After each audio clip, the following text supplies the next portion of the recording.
What's up, everybody? Richard Dolan here for a courageous conversation. Well, man, today you're right. There's no going back. How do you feel the weight of that desire? I have been there for a while. The story's still being written, and you cut the story short. As they say, I'm playing with house money. They said, neo-fascist. You can't imagine, Richard. I've heard everything now. But I'll tell you what, you ain't never buying your time back. Value your time. Nothing can humiliate me. I've already done that. He said, you taught me there was more to life than pain, and that kind of opened the door for thousands and thousands of kids. Like, you just show up no matter what. This is an opportunity to kind of delve into yourself and actually pull out what you might have in there. It forced me to think about life after basketball. And it's funny because people need to laugh. You're just passing through, brother. Once you start a courageous conversation, there ain't ever going back to an ordinary one.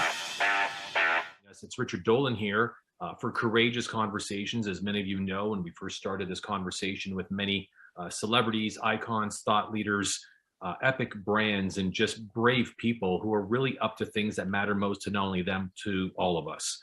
We found it quite important to not only follow them, but to give them the stage and the platform to really, in fact, have their voices be heard and have you find yours.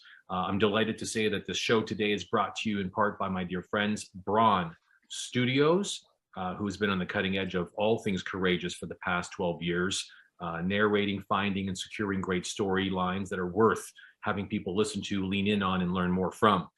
For today, I'm so super delighted that catching her just before she heads off to a very important date with her son is the one and the only Veronika Didusenko, who not only is likely world known for being Miss Ukraine 2018, and may not be, and there's a story behind that, but I think she's far more well known for the social activism that she stands for around women's rights, the right to have a voice and a right to be included. And we'll have her say more about that shortly. So joining us live from Los Angeles is my dear friend, Veronika. How are you, my friend? Hi, nice to meet everyone. I'm very good. I'm very good being safe in Los Angeles. And we know that now it's war in Ukraine, and I'm really worried about everyone. My family, they stayed in Ukraine and Kiev. So that is really important for me. So I'm good compared to all Ukrainians who stay to protect our country. It's 38 million of people who stayed in Ukraine, and only 2 million it's women and children who left. So Ukrainian people are truly amazing, and they are they're protecting our country like with a heroism. You know, for a lot of people who don't know Veronika or who've been following her story, I mean, what a great polarizing approach to the conversation in the crisis that's unfolding for our brothers and sisters in the Ukraine, the 44 million people's lives who are not just affected and impacted directly, but the 7 billion of us who are impacted and affected directly as a result of the war they're waging. I mean, what a juxtaposition. You have a supermodel who is a 2018 beauty pageant winner in Ukraine for Miss Ukraine. And it was out of the crisis and the drama that unfolded after that really actually catalyzed you on a different journey. So why don't we start there before we end up talking about Ukraine, what we need to know, how that impacts you and your family, but what we can do for it. Why don't you tell us a bit about just what your journey has led you to be today as a social activist, a women's rights leader, and a really vocal instrument for helping move the needle for more women worldwide. Tell us about yourself. Yeah, thank you. So I was born in Kiev, in Ukraine, and I grew up there.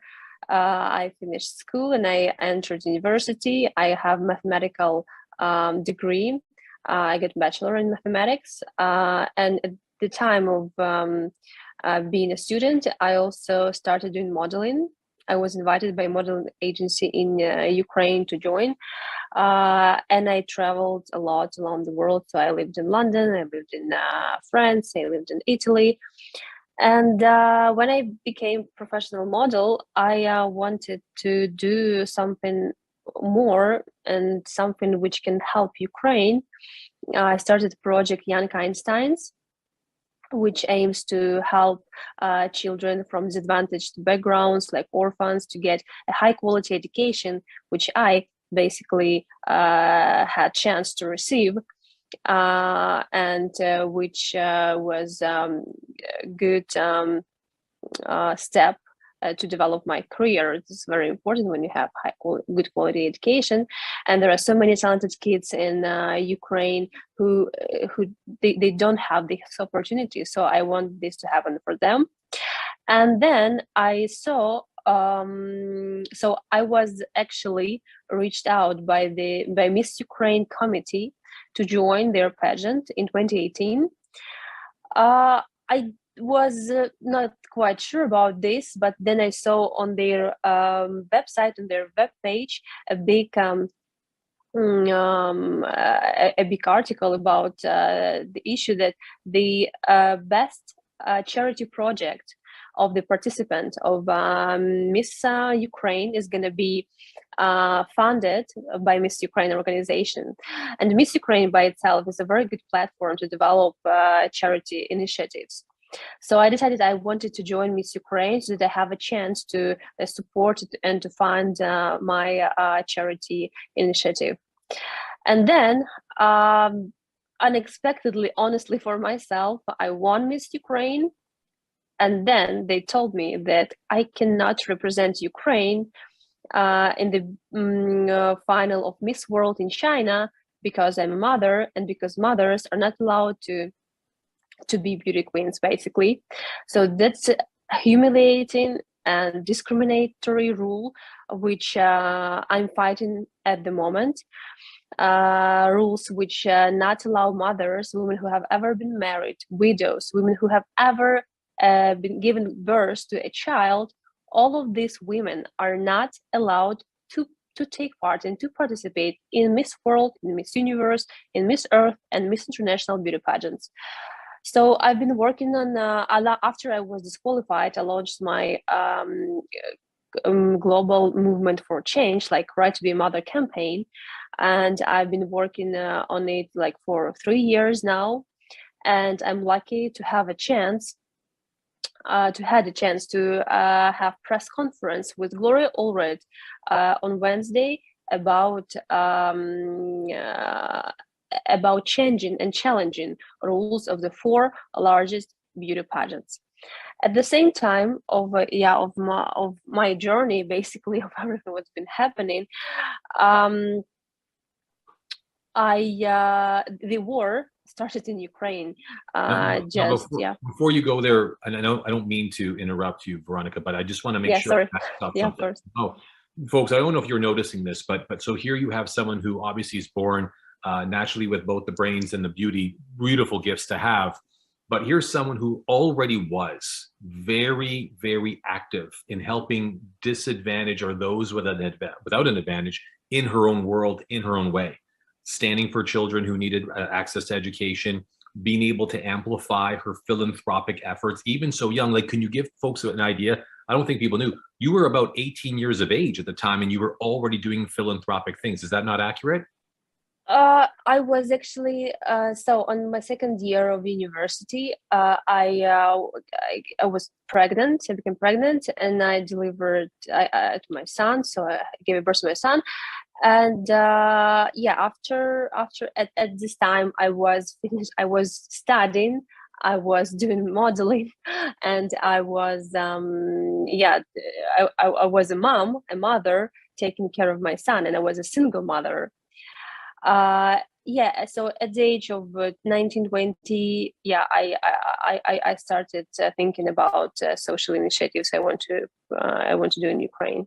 So social activism was already a part of you, and I mean, for those who don't know and don't understand, the Ukraine people are not just smart, not only philanthropic, but they're very strong people. If you've not noticed that of lately, and so being able to follow their heart and stay true to those commitments are really big. So as we get back to the story, and as this was unfolding, and you launched your own platform, here as you now are championing women's rights. And looking to induce and cause change in the way the world competitions and platforms allow mothers, divorcees, women who've lived life, quite frankly, women who've lived life. Yeah, exactly. So aren't penalized. I'm sorry to interrupt, but so in a Western prosperous liberal world, is woman like woman's worth basically is being determined by her virtue, you know, and this is happening now in 21st century. This is not right thing to be.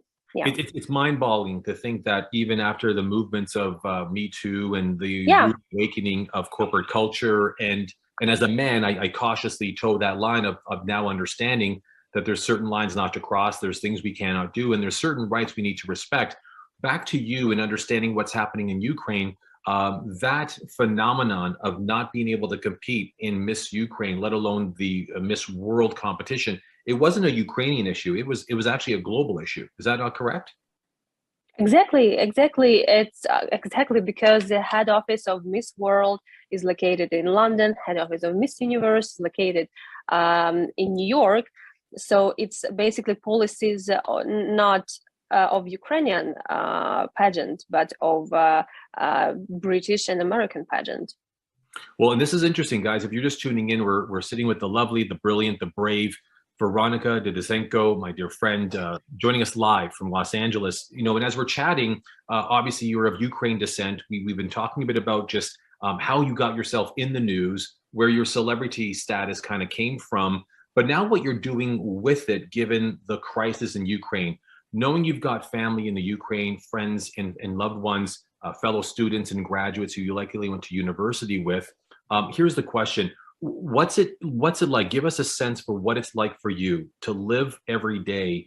The moment you turn on the news and hear new reporting, what's the experience you have when you yourself, a native to those lands, with friends still there, family still living through it, what's the experience you end up noticing unfold for yourself? Yeah, that's definitely heartbreaking and devastating. The whole situation in Ukraine, for the Ukraine, is a big tragedy. The free democratic country with European values needs to fight for it, and people are dying for our freedom and our land. So invasion of Russia is something which no one expected to be real in 2022. But now we see it, and we see this terrorism against Ukrainian people, against civilians. Just in Mariupol, just in one city of Ukraine, since the beginning of the occupation of it, 1,300 people died just in a few days because of the bomb explosions, because of the shootings. And what is happening now is I'm trying to raise my voice as much as I can to share what I saw, because I'm witness of what happened to Kiev just when the war started. So with all of the means I can use and try to tell the world the real story, because as we know, in Russia, government, they don't allow real information to be heard, and all of the Russian propaganda which exists at the moment in Russia, it doesn't allow normal people to understand the reality of what's happening in Ukraine, and it's not a special operation, in Ukraine to get free Ukraine from Nazis, so that real Nazis are Russians in every crime they commit in our land.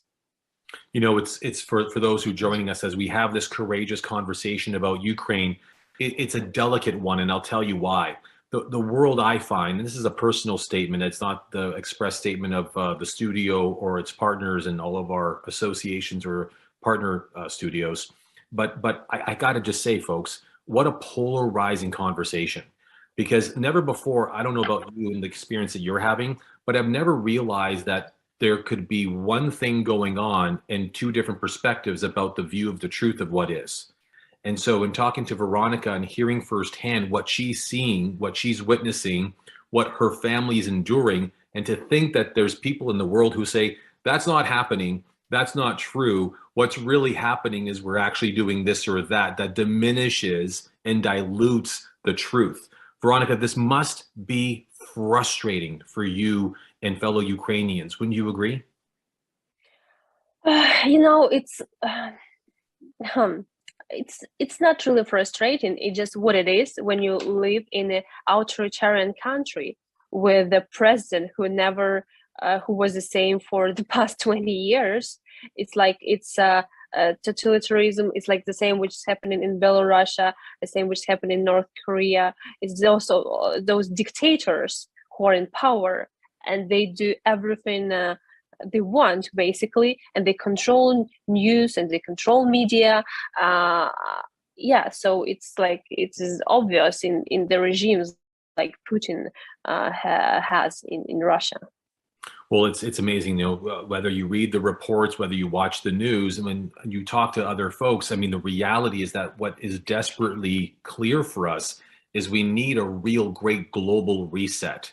We need to start equalizing the conversation that this battle, this discussion, this invasion isn't just a Ukrainian issue. It's a global issue. I mean, you've got a billionaire bully who's saying, that's mine, I'll take that, and at any cost necessary. And the world is posturing in its own way for its own reasons. This has got to be a very frustrating time for your friends and for your family. What can the world do right now, Veronika, as we hear you and listen to you and immerse ourselves in the experience that you can probably only put into a few words, because you're likely still in a state of awe about it. What can we do? What can we do if we're in Scotland, in Ireland? I've got people here who are in Costa Rica, London, England is here, Toronto, Calgary, Vancouver, Los Angeles, New York, New Jersey, Newport is here. What can the folks around the world do to really better Ukraine's position and open the eyes and illuminate the lights, if it were, for the situation? What would you say? So I'm absolutely agree with you. It's not just Ukrainian. I think it's just a problem of the whole world. So it's a war between democracy and tyrannic authoritarian regimes, which Putin trying to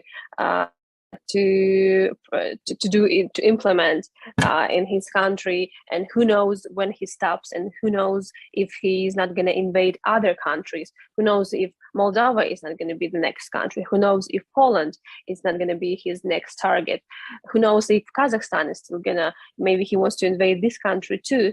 So this is a worldwide problem, and we really appreciate and thank all of our allies and countries who supported Ukraine in the moment. European Union, who made special statuses for refugees from Ukraine, allowing to stay and work and live. European Union, it's something which is really appreciate. Now I'm in the United States, and on the press conference on Tuesday with Gloria Allred, we were speaking about humanitarian parole for Ukrainian women and children, so that they can enter United States and stay there if they want to, or if it's their choice. It is very important also. Right now, what Ukraine needs from the world, it's so basically we need more weapon, we need more missiles and all of the supplies to be able to fight against Russia. We are extremely grateful for $13.6 billion which US donated to the Ukraine for embargo for trade with oil and gas with Russia.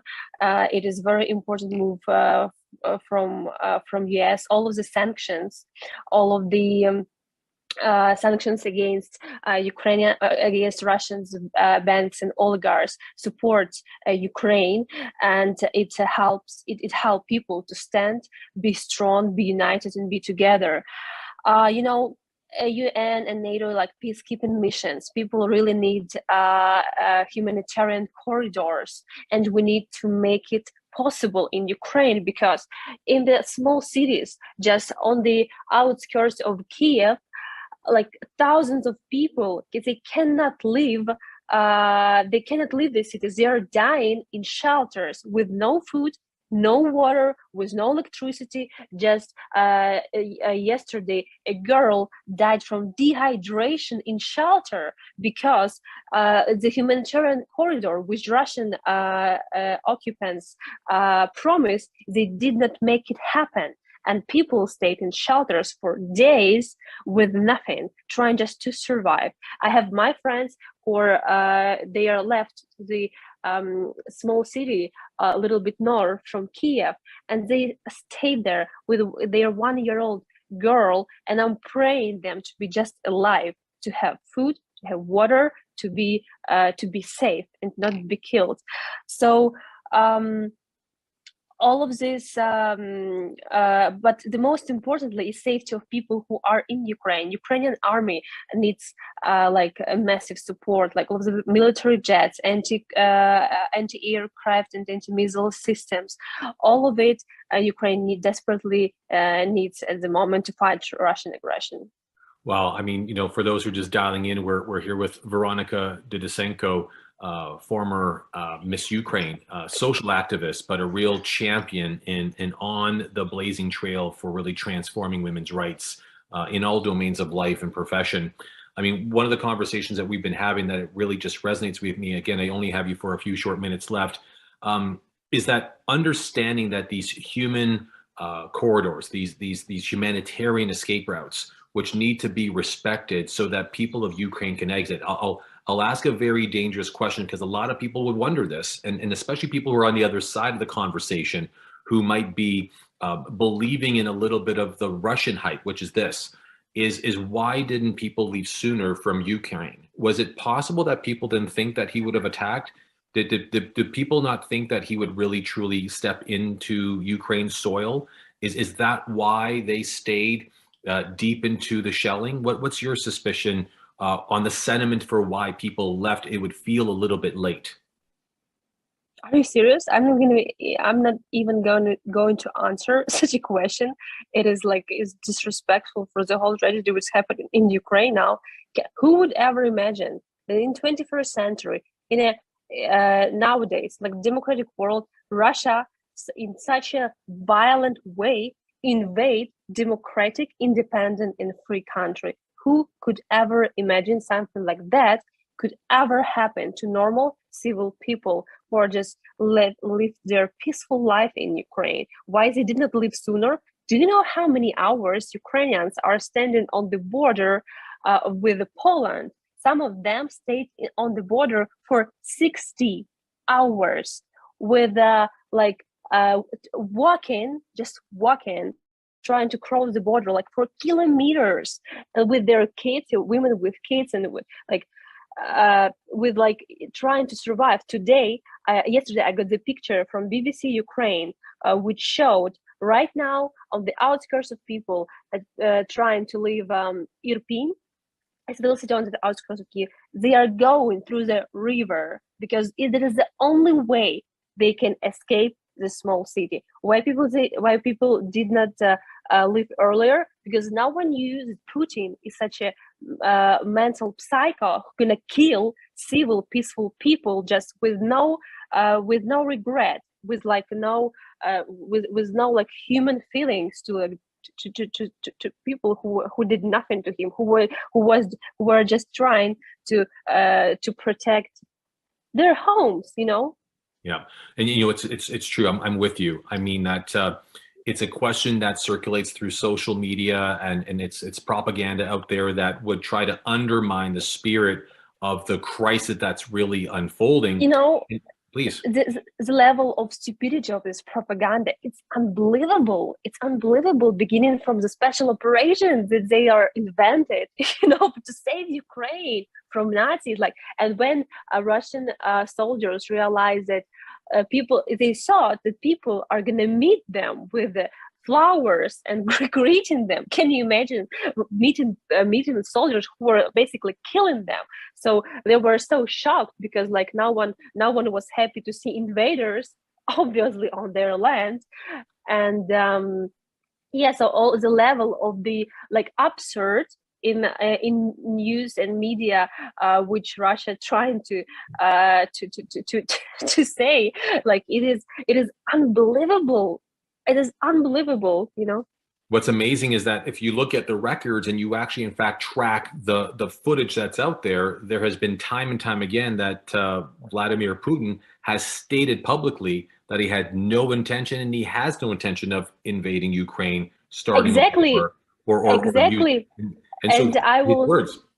I will add few details for your previous question. After Biden's speech, I think it was 2 weeks ago, before Russian invasion, I really so I took all of my luggage, and I had my luggage ready in case my bags ready, because something like this would happen.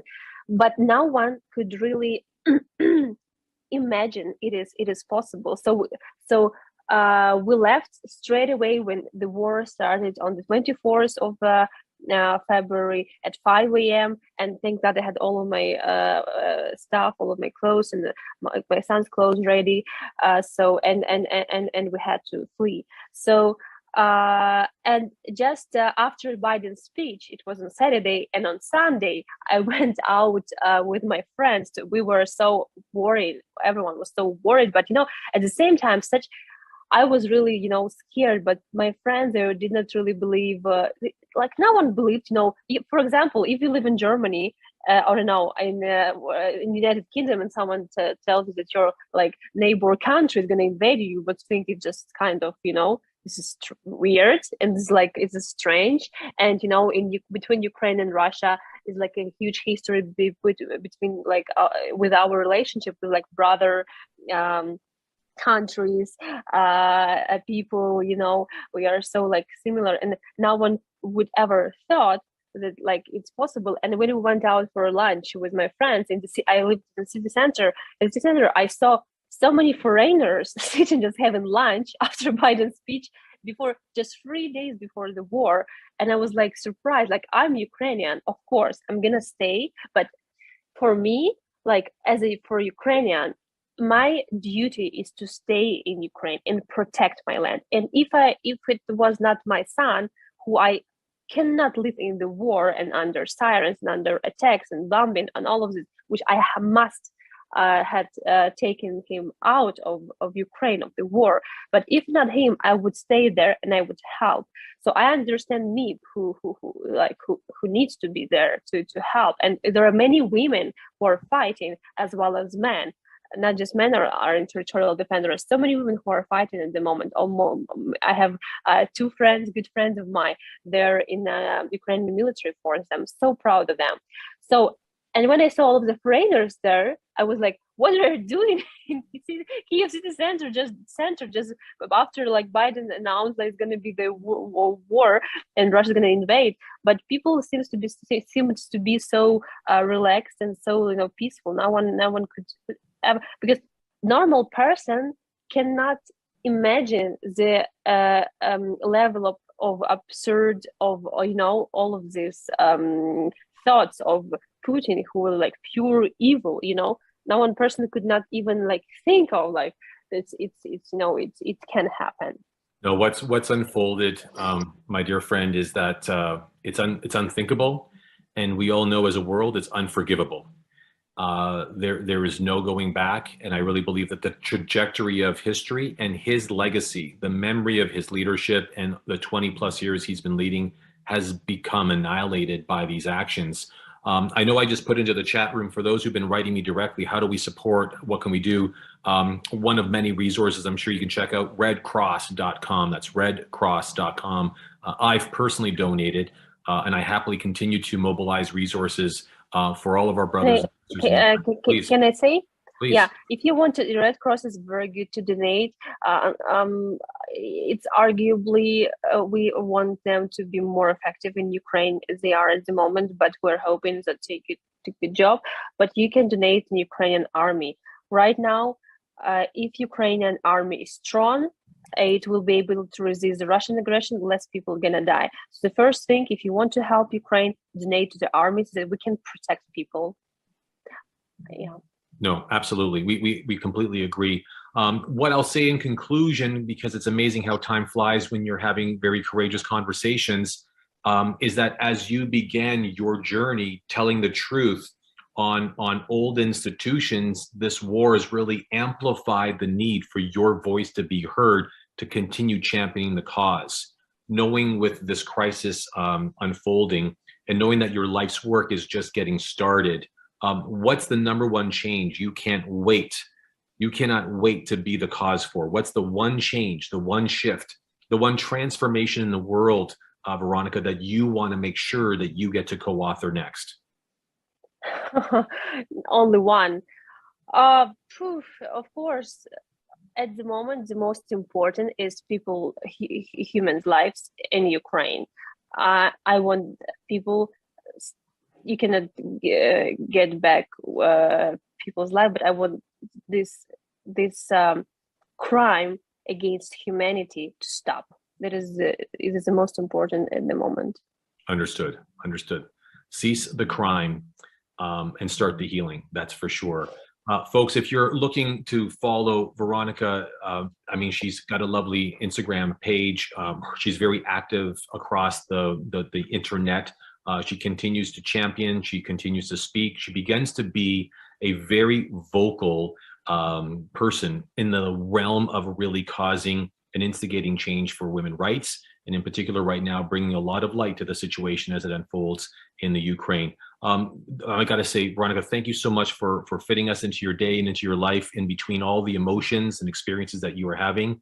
On behalf of our audience worldwide, we wish you safe travels, especially good time with your son.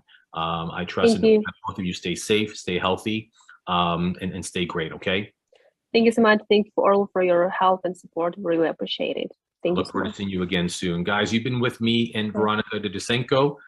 For those who want to donate, as you heard, my dear friend, find causes, find platforms to donate and give in any way you can, particularly to the arms and the armament to the Ukrainian military, and any other real reputable platform that will do good.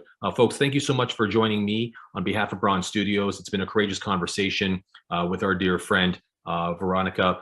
We wish her well. We wish her safe travels, both her and her son and all those she loves and cares for. All for you guys, please be safe, please be great, but in particular, let's pray for a speedy end to a crisis that started and should never have. Be blessed, be safe, and stay good.